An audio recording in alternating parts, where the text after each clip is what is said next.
시간 우리 성경 말씀 함께 봅니다. 구약 성경 에스겔 3장 16절부터 21절까지 말씀 함께 보시겠습니다. 구약 성경 에스겔 3장 16절부터 21절까지입니다. 구약 성경 1153페이지에 있습니다.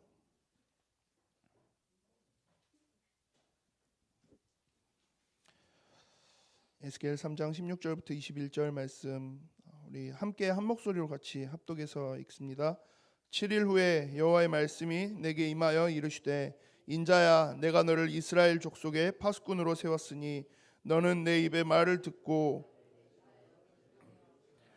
가령 내가 악인에게 말하기를 너는 꼭 죽으리라 할 때에 내가 깨우치지 아니하거나 말로 악인에게 일러서 그의 악한 길을 떠나 생명을 구원하게 하지 아니하면 그 악인은 그의 죄악 중에서 죽으려니와 내가 그의 피값을 내 손에서 찾을 것이고 내가 악인을 깨우치되 그가 그의 악한 마음과 악한 행위에서 돌이키지 아니하면 그는 그의 죄악 중에서 죽으려니와 너는 내 생명을 보존하리라. 또 의인이 그의 공의에서 돌이켜 악을 행할 때에는 이미 행한 그의 공의는 기억할 바 아니라 내가 그 앞에 거치는 것을 두면 그가 죽을지니 이는 내가 그를 깨우치지 않음이니라.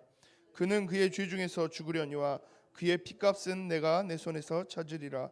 그러나 내가 그 의인을 깨우쳐 범죄하지 아니하게 하므로 그가 범죄하지 아니하면 정령 살리니 이는 깨우침을 받으리며 너도 내 영혼을 보존하리라. 아멘. 에스겔 선지자는 지난 금요 심야 예배 때, 지난 3주 전 금요 심야 예배 때 함께 말씀 나눴던 다니엘과 거의 비슷한 시대적인 배경을 가지고 있는 사람입니다. 유다 왕국이 이제 멸망하기 직전에 바벨론이 몇 차례 침공을 통해서 이스라엘 백성들을 계속 포로로 끌어가죠. 그리고 이제 말 그대로 나라가 망하는 일만 남겨놓은 상황에서 포로로 끌려가서 비참한 생활을 하고 있는 그 포로된 이스라엘 백성들의 상황 속에 똑같이 포로로 잡혀있던 사람이죠. 에스겔 1장에 보면 그발 강가라는 곳에서 에스겔이 이제 하나님 앞에서 말씀을 받게 되고 하나님께서 에스겔에게 귀중한 언약의 말씀들을 전달하기 시작합니다. 그런데 보면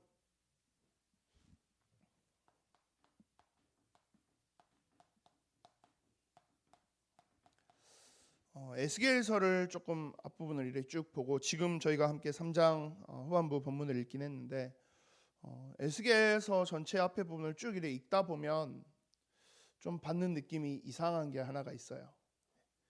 저는 개인적으로 읽으면서 그랬어요. 에스겔은 무슨 죄지?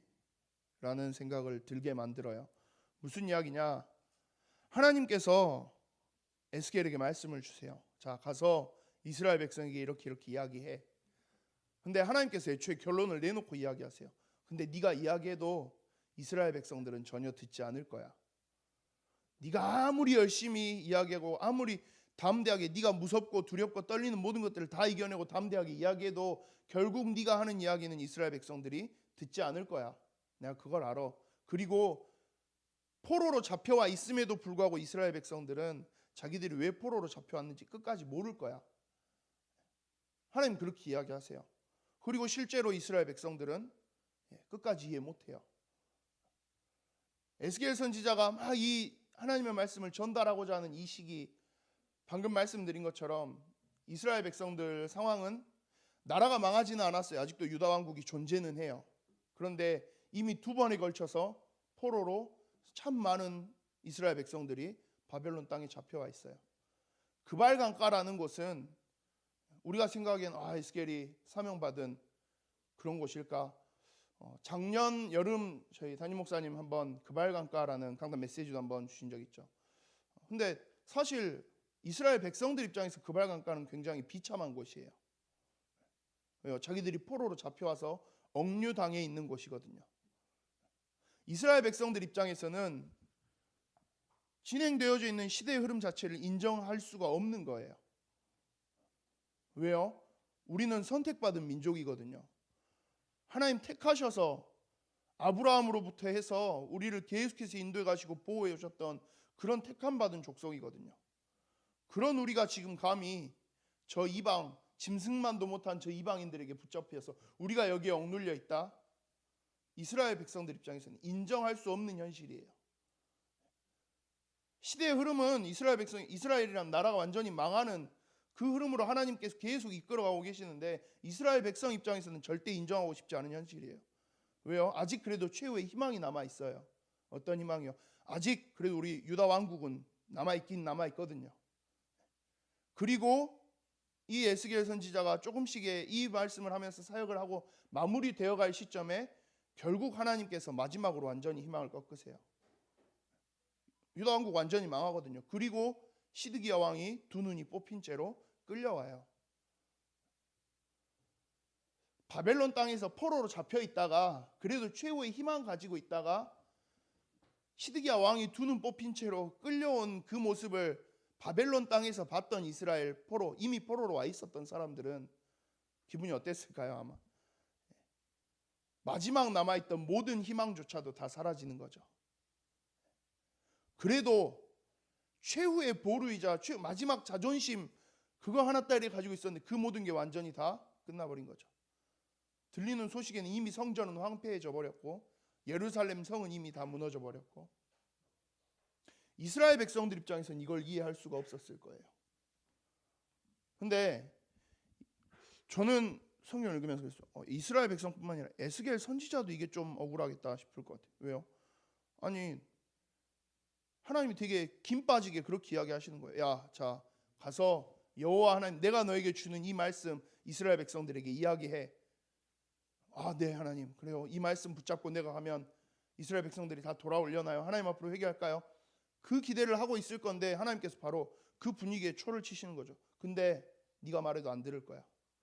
그리고 결국은 내가 이스라엘 백성들을 계속해서 심판할 거야 라고 이야기하시는 거죠.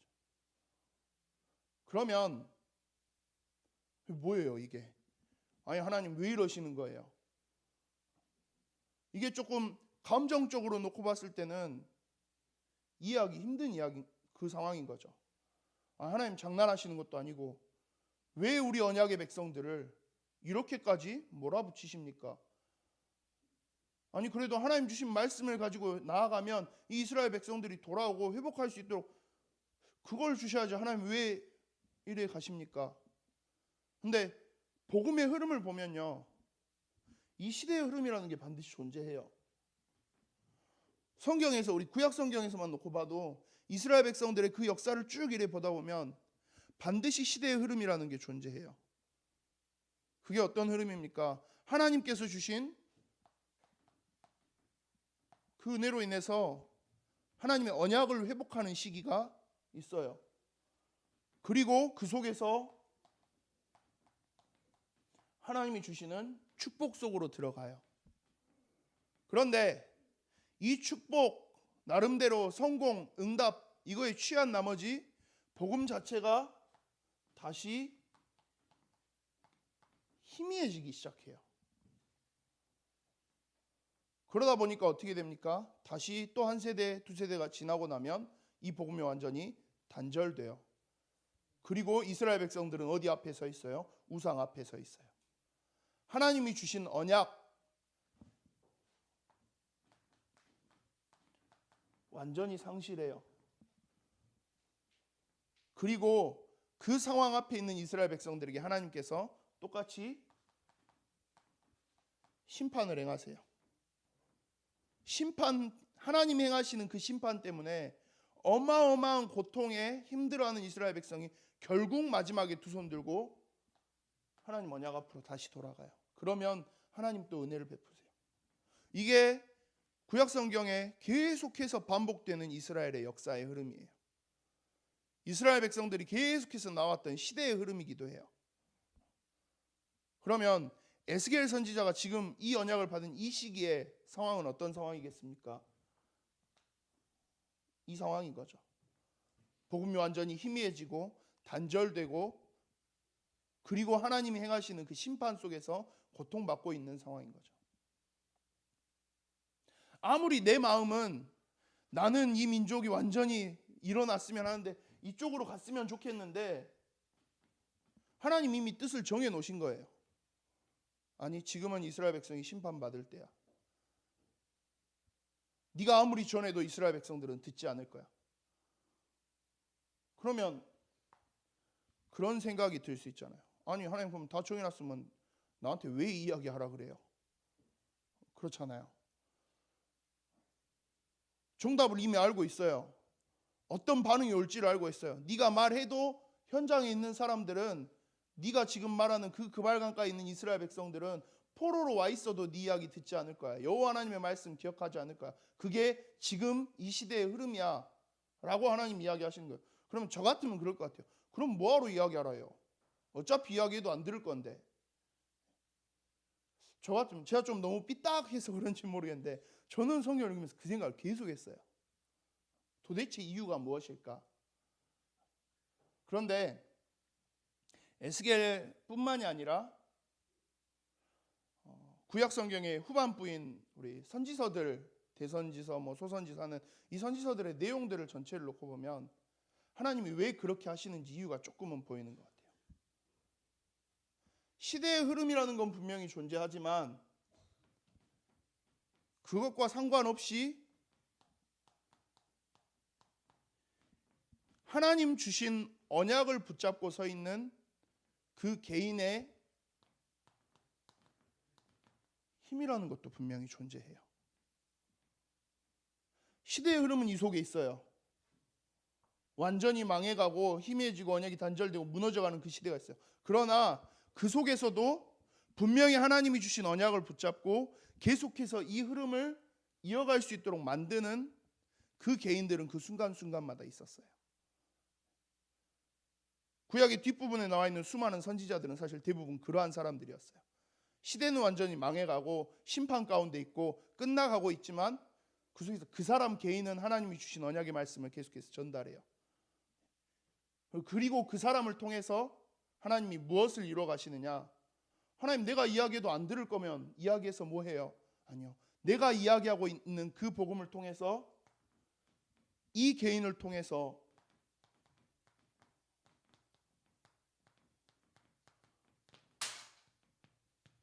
복음의 흐름이 내 현장에 계속 이어져 가는 거죠.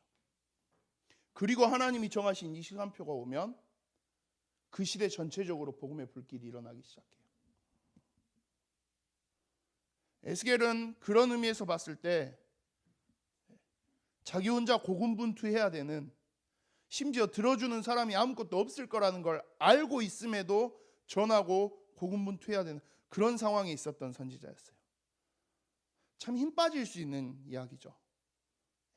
참 되게 이게 무슨 의미가 있나 생각할 수 있는 그런 상황이죠.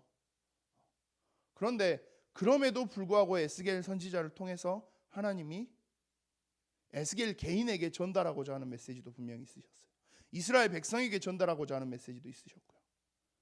이스라엘 백성에게 전달하고자 하셨던 메시지는 굉장히 단순해요. 언제든지 여호와 하나님의 말씀을 듣고 너희가 돌아온다면, 언제든지 이 하나님의 언약을 가지고 여호와 하나님의 은혜를 구하면서 돌아온다면 하나님께서 다 회복시키실 거라는 거. 하나님은 언제나 그걸 이야기하세요. 그런데 에스겔 선지자 개인에게 하나님이 하시고 싶은 이야기는 저는 에스겔 3장 저희가 읽은 16절부터 21절까지의 말씀 속에 있다라고 생각해요. 그게 무엇이냐? 오늘 제목을 제가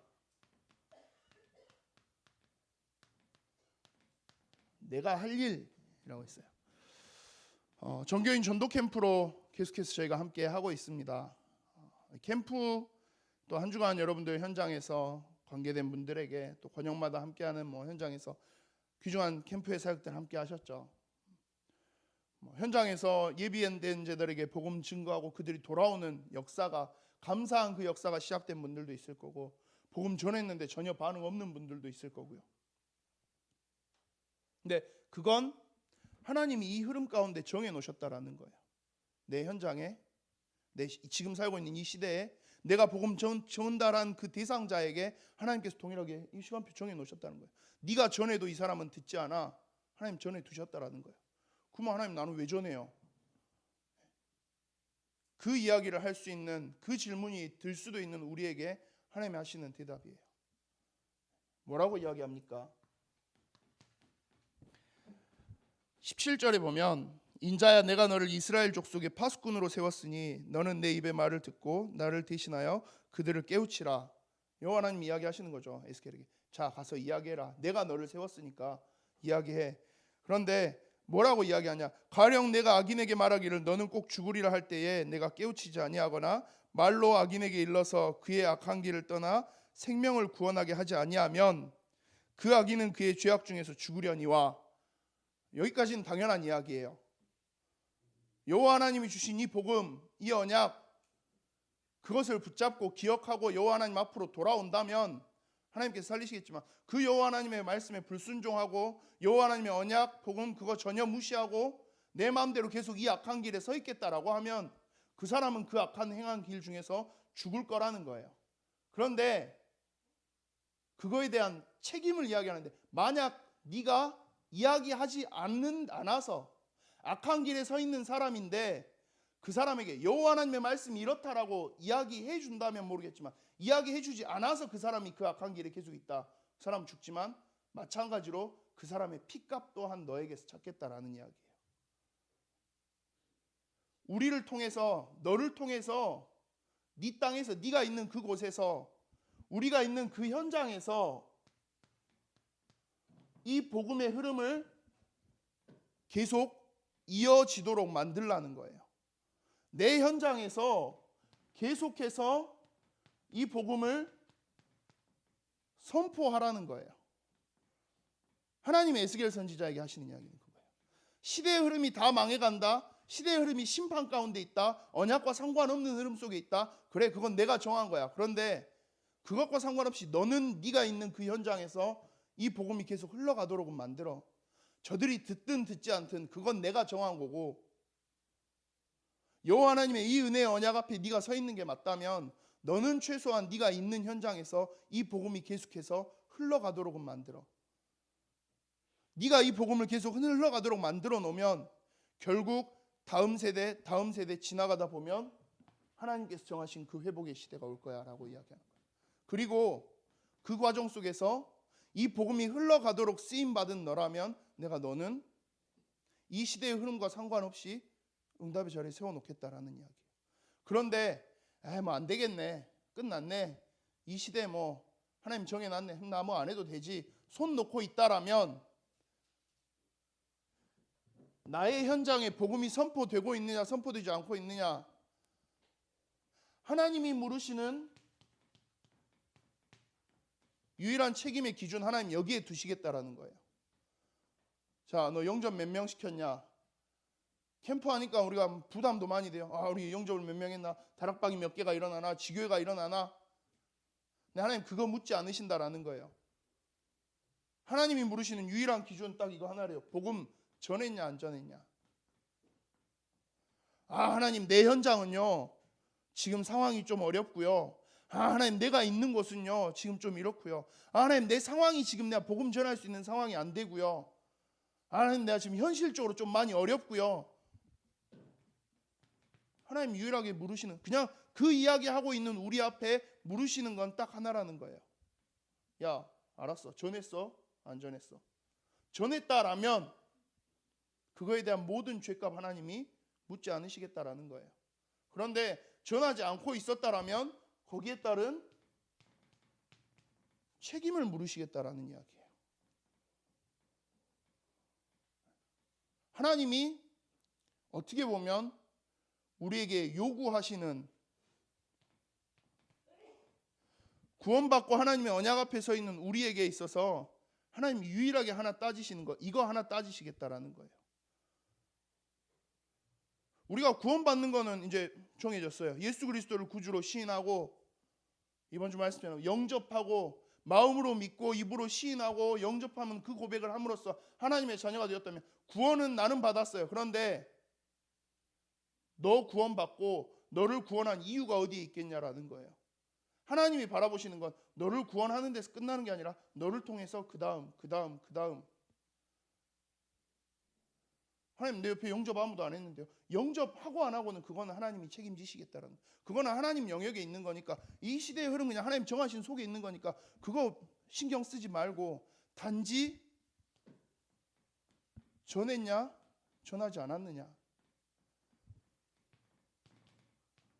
하나님 우리에게 요구하시는 건 딱 이거 하나라는 거예요. 근데 우리는 어떻습니까? 나는 어때요? 굉장히 많은 생각을 해요. 내가 지금 하나님 현실적으로 좀 힘들어요. 하나님 내 현장은요, 분위기 자체가 전혀 달라요. 이거 복음 전할 수 있는 분위기가 아니에요. 하나님 내가 있는 지역은요, 내 가정 가문은요, 이거 뭐 전에도 전혀 들을 분위기도 아닌 것 같아요. 하나님 내가 지금 너무 바빠서요. 내가 지금 관심 갖고 있는 게, 내가 내 관심을 쏟아야 되는 곳이 지금 좀 여러 군데여서요. 하나님이 요구하시는 건 이건데 우린 정작 이거에 붙잡혀 있느라고 못해요. 그러면서 이거 의식하고 있느라고 가장 중요한 이걸 못하고 살아요. 말이야 맞죠? 먹고 살아야 돼요. 돈도 벌어야 되고 내가 직장에서 해야 되고, 우리 집은 뭐 이거 말해봤자 들을 것 같지도 않고, 그 모든 결론을 이미 누가 내려놨어요? 내가 이미 내려놨어요. 여기는 안 돼요. 여기는 못 하겠어요. 여기는 지금 내가 할 시간표가 아닌 것 같아요. 하나님 그 이야기예요.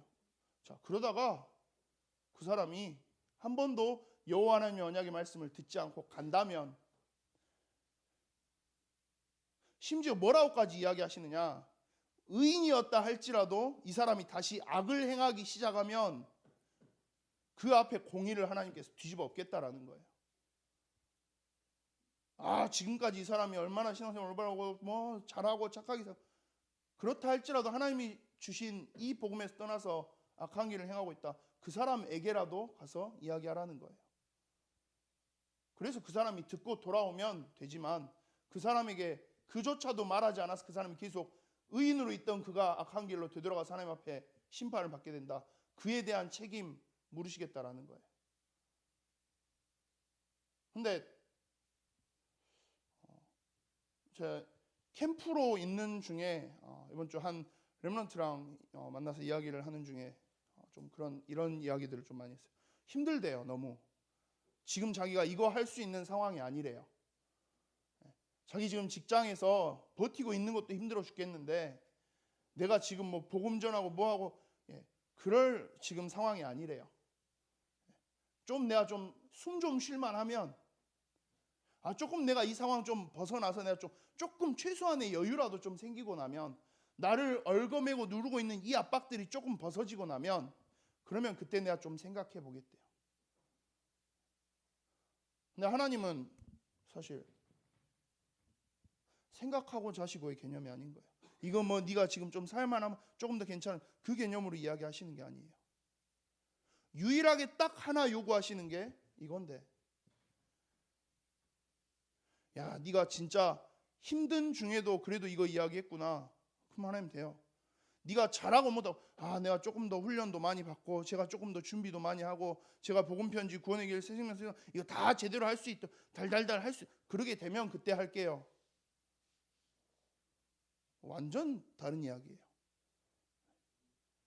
어버버버버거리면서 그렇게 복음 전해도 괜찮아요. 전했느냐 전하지 않았느냐, 하나님은 그거 보신다라는 거예요. 캠프라고 진짜 부담되는 이야기 같죠. 진짜 깝깝한 이야기죠. 아니 이거 내가 어렵다는데. 근데 저는 이 성경 말씀 묵상하면서 그 생각을 했어요. 그래, 내 현실적인 부분들 분위기 뭐 이런 거 넘어서기 참 쉽지 않죠. 근데 이게 하나님께서 물으시는 그 책임보다 이게 더 무섭나?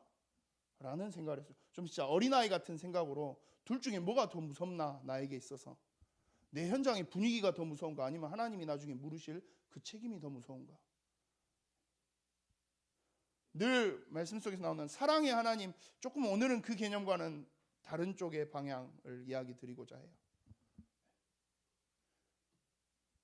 캠프 하니까 안 그래도 눌리는데 더 눌리는 이야기, 맞습니다. 근데 그냥 뭐 찍어 누르는 이야기가 아니고요. 저희가 이 부분에 대해서는 내 현장을 향한 하나님이 물으시는 현장의 책임, 거기에 대한 부담감은 우리가 조금 가지고 있었으면 좋겠어요. 내 현장에서 복음 전하지 않는데 아무런 부담감도 갖지 않아요.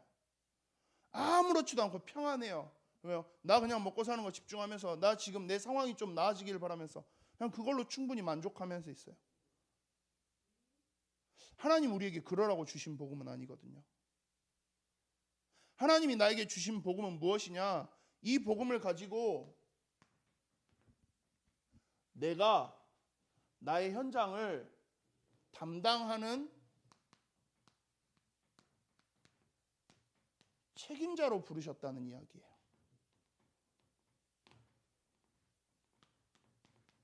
나의 가정, 나의 가문, 나의 직장, 나의 학교, 내가 속해 있는 모든 현장, 자, 이곳에 복음이 전해졌냐 전해지지 않았냐에 대한 책임, 그걸 담당할 책임자, 하나님이 나로 부르셨다는 이야기예요. 내가 있는 동네, 내가 살고 있는 동네, 아파트, 내 직장, 내 학교, 내 현장, 내 모든 곳, 하나님 나중에 그렇게 물으시겠다라는 거예요.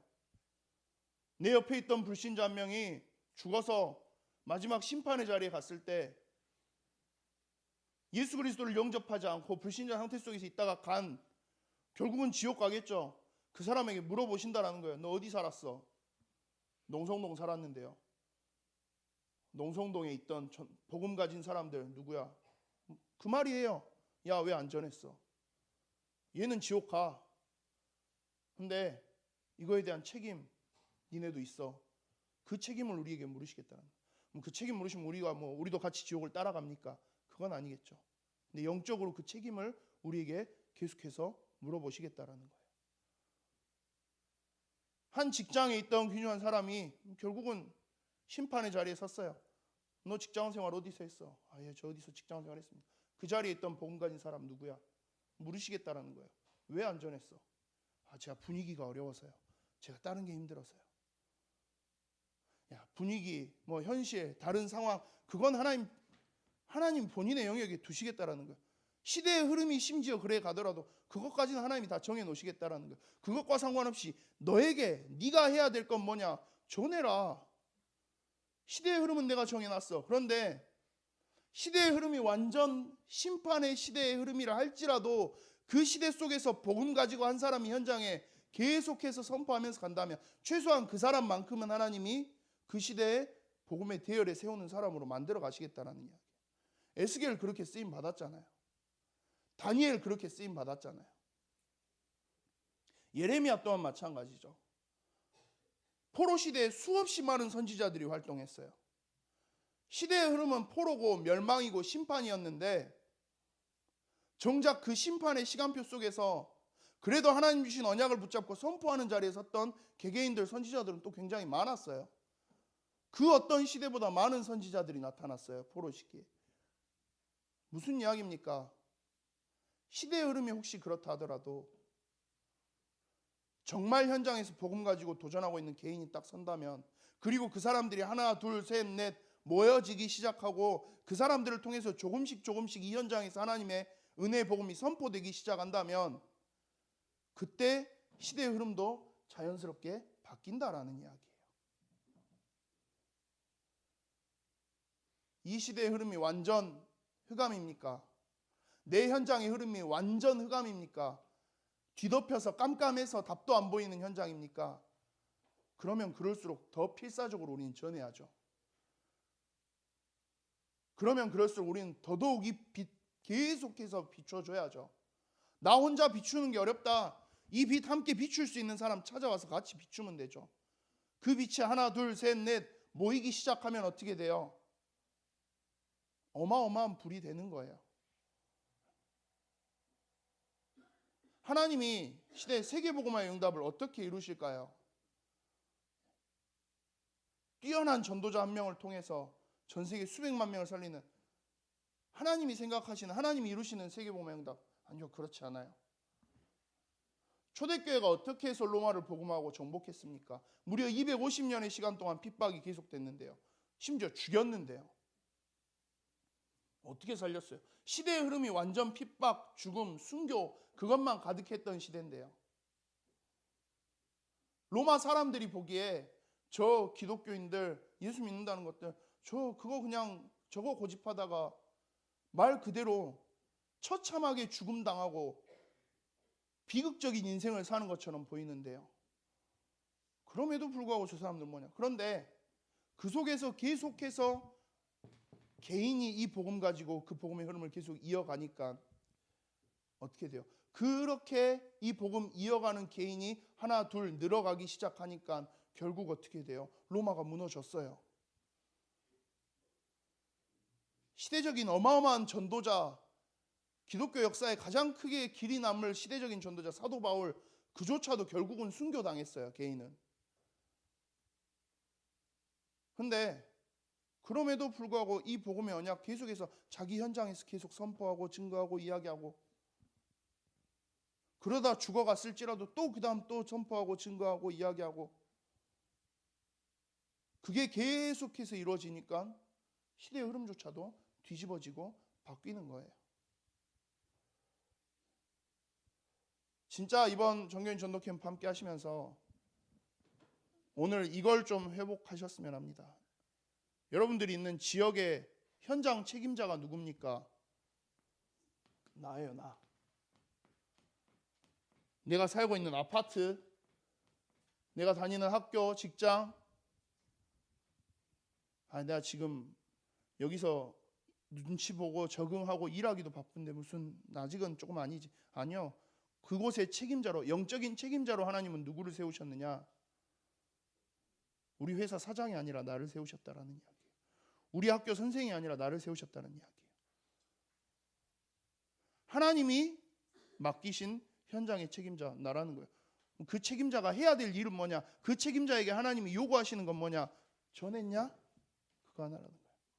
내가 할 일 뭡니까? 내 평생 살아가면서 내가 해야 될 거 뭡니까? 돈을 많이 버십시오. 성공하십시오. 아니요, 그거 안 해도 돼요. 실패해도 괜찮아요. 대신에 복음을 증거하는 자리에 조금 계셨으면 해요. 복음을 선포하실 수 있었으면 해요. 눈치 보지 말고, 상황에 움츠러들지 말고, 하나님이 계획하시는 거 바라보면서 그냥 선포할 수 있는 시간이 되셨으면 해요. 정교인 전도 캠프, 이거 언제 지나가나? 내년 되면 또 할 건데요. 내후년에도 계속 할 건데요. 심지어 캠프 인생 메시지 나오는데요. 정교인 전도 캠프 할 때만 캠프 합시다가 아니라 평생 죽을 때까지 인생 살아가면서 내내 캠프 하라고 하는데요. 그럼 이거 그냥 뒤로 밀어놓을 게 아니라는 이야기예요. 피할 수 없다면 빨리 그냥 내 걸로 만들어 보세요. 부담돼서 밀어놓는 것이 아니라 진짜 그냥 그대로 한번 증거해 보세요. 그러면 결국 그 시대의 흐름까지도 하나님이 다 바꿔가시겠다라는 거예요. 포로되어 있는 이스라엘 백성들이 한 명, 두 명 이 언약을 회복하기 시작하니까, 하나님이 주신 언약을 붙잡고 계속해서 선포하는 자들이 늘어나기 시작하니까 어떻게 돼요? 포로에서 돌아와요. 누구를 통해서요? 그렇게 무시하는 이방 왕 고레스를 통해서 하나님 이스라엘 백성을 다 귀환시켜요. 이게 무슨 일이냐? 이해 안 되죠? 이해 못하는 거예요. 왜요? 하나님이 하시는 건데요. 애초에 우리의 머리로 우리 수준으로 이해할 수 없는 거라면 하나님한테 그냥 빨리 맡기고 하나님이 시키시는 것, 그걸 향해서 우리가 집중할 수 있었으면 해요. 그럼 나머지는 하나님이 책임지시는 거니까요. 부담의 메시지, 부담의 그런 이야기가 아니라 조금 더 선명하게 할 수 있는 시간이 되셨으면 합니다. 내 인생 하나님이 왜 허락하셨는지, 이 복음 하나님 나에게 왜 주셨는지, 나를 통해서 하나님 도대체 뭘 원하시는 건지, 이번 캠프를 통해서 함께 그 방향을 찾아 나가실 수 있었으면 합니다. 시간을 한 번만 같이 합심해서 먼저 기도하기를 원합니다. 하나님, 전교인 전도 캠프, 이 2주의 시간이 아니라 내 일평생 내가 도전하면서 나아가고 싶습니다. 내 일평생 내가 하나님 나에게 시키신 이 일을 위하여서 나아가기를 원합니다. 다른 것 아니고 내 시대, 내 현장, 내 상황 어떤 것들이 내 앞에 닥쳐올지라도 그것과 상관없이 이 귀중한 복음의 흐름을 이어가도록 하는, 복음을 증거하고 선포하는 하나님의 사람 되어지도록 주님 나에게 은혜를 더하여 주시옵소서. 주님 나에게 담대함을 허락하여 주시옵소서. 주님 나에게 하나님이 부어주시는 성령의